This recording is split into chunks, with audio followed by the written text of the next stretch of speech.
So the games we're going to be covering, Super NES and the NES in particular, which are ports of games from said consoles, which can be played with a Nintendo Online subscription in multiplayer or single player, have just gotten 3 new games. The Immortal Takeshi Wrestling Championship and the Donkey Kong one actually came with a tips and tricks video. And Nintendo is also, on that note, creating a Super NES which is compatible with Lego Mario. And now, let's get on to the review! Woo! So, the NES on the Switch is just a port of the NES games onto a Switch, which can be played, as I said, in multiplayer or single player. And I think the games, there are a lot of them. There's 10 sports games, 5 fighting games, 6 platformers.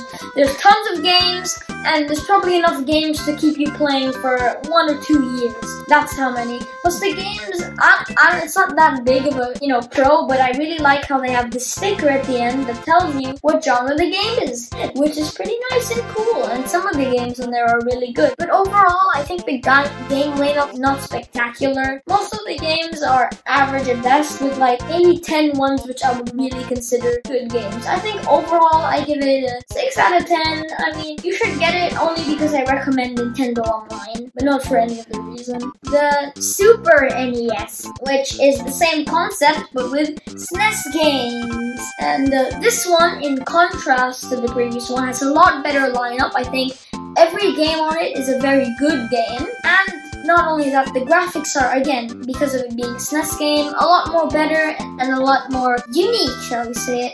But the cons, there are a lot less games. I think this one, if you beat all the games, it'll take you maybe half a year, maybe a couple months. So yeah, there's a lot less games, though they do have all the classics. I think I'd like it a bit more than the NES one, but not enough to give it a higher rating. So I'll give it a 6.5. And now, that's it for this episode of Gaming News, and sayonara.